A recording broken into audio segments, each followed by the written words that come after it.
Now let us see the types of kinematic pairs, right? So, types of kinematic pairs.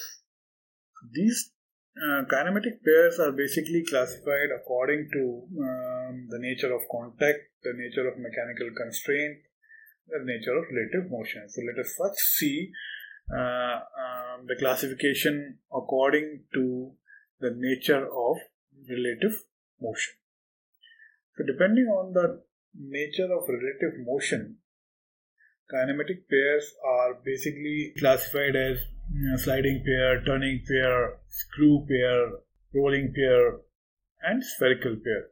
So let us see them one by one. So the first classification is that of sliding pair. So if two links have a sliding motion relative to each other, then they form a sliding pair. Let me show you this by a diagram. So suppose there is a rectangular hole in a rectangular box or a prism, and there is a rectangular rod which is inside, or it is sliding inside the rectangular hole of this prism. Let me draw this.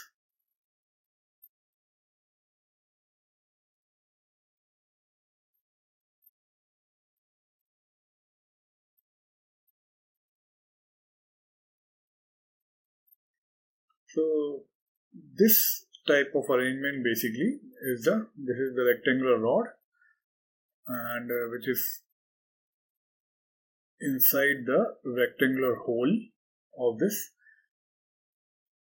prism.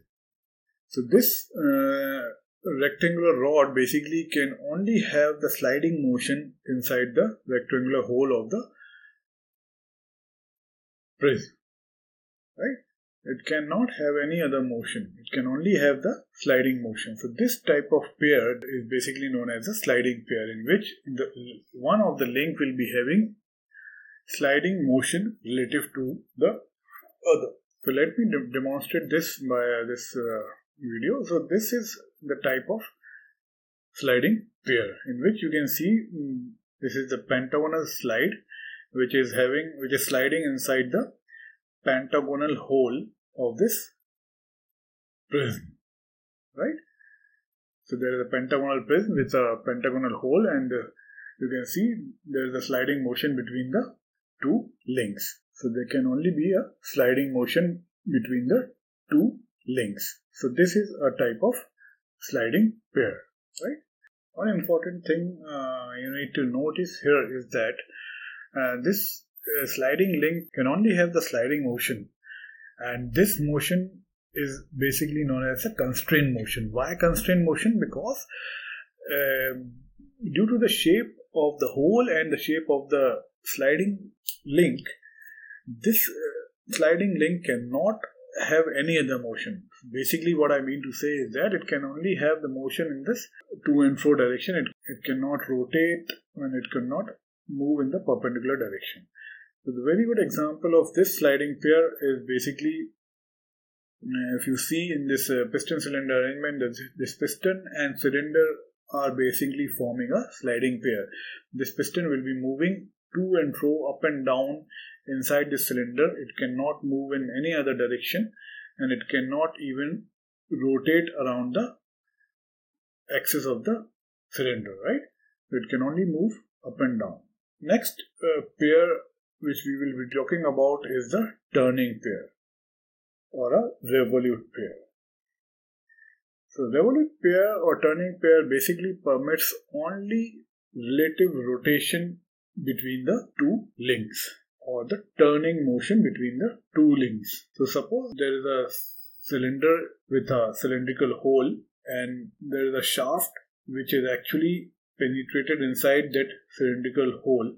So this shaft basically can rotate inside the cylindrical hole of the cylinder. So now important is that the shaft is basically accompanied by these two collars, right? So these two collars are basically restricting its to and fro motion inside the cylinder. This shaft can only have the rotary motion inside the cylinder, right? So this is the cylindrical hole, and the shaft will only be rotating inside the cylinder. That means it cannot have the to and fro motion. It will only have the turning motion or the rotating motion. So basically these collars are restricting their to and fro motion. So you can see this in this example. This is the shaft which is rotating, and these are the collars which are restricting the to and fro motion of the shaft inside this cylinder, right? So this is making the motion of the shaft as a constrained motion. It can only have motion in one direction. So this is basically known as constrained motion, right? This is about the turning pair. So in turning pair, basically we'll be having only the rotating motion. So we can see this slider crank mechanism, and there will be revolute pairs. So we can see this revolute pair, and this is the revolute pair. This is also a revolute pair, and this is also a revolute pair. So these are the three revolute pairs in the slider crank mechanism. Next, we'll see the rolling pair, right?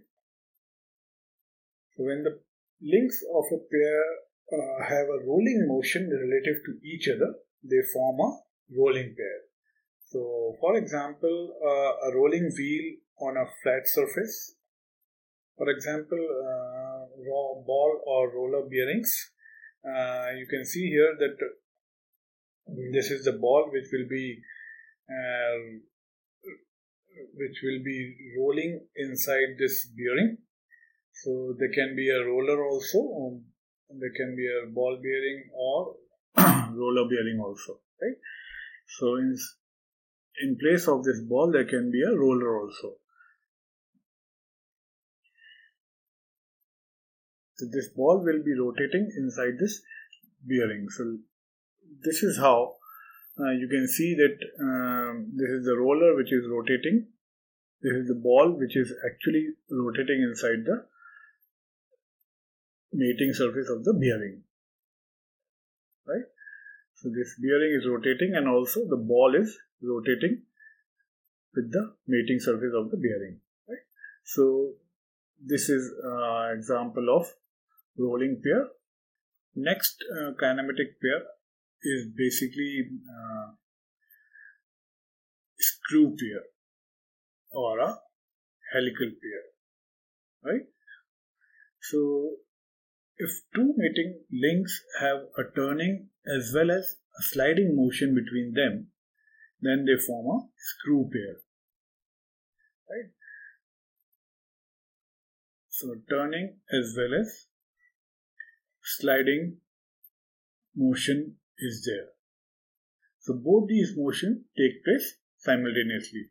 So you might have seen the example of a screw, tightening of a screw inside a nut, or if you have seen the lathe machine, then you might have seen the lead screw, right? And the nut of the lathe is basically the screw pair. So basically this is achieved by cutting machine threads on the two links. So here is an example. There is a screw which is actually turning, and as we turn the screw moves inside the nut, right?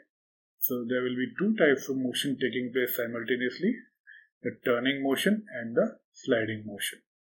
As in when we turn the screw, if the screw is moving inside, so this is how the turning pair looks like. So you can see that there are two motions taking place simultaneously. As the screw is turning, it is also moving in the linear direction. So it is having the translatory motion also and the turning motion also, right?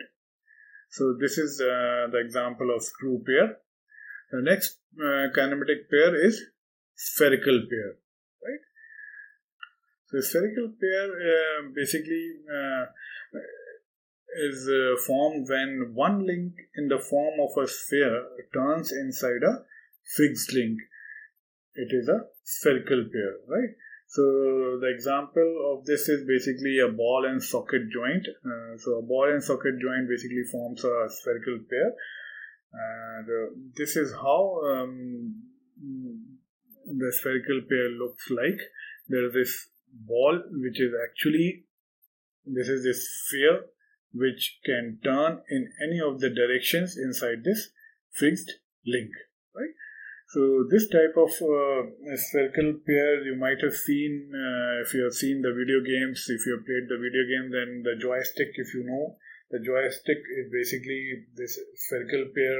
Then if you have seen nowadays cars have a spherical pair, the side glass can be controlled with the help of a knob.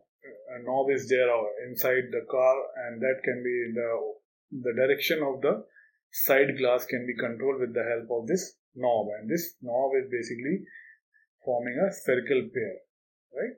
So there is a ball and socket joint there.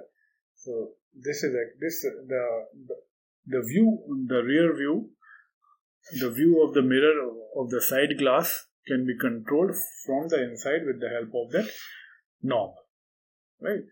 So let us see how this looks like. So this is how the spherical pair looks like. There is a sphere which is actually moving inside this fixed link, and it can be moved in any of the direction with the help of this knob, right? So this is how the kinematic pairs are classified on the basis of nature of relative motion, right?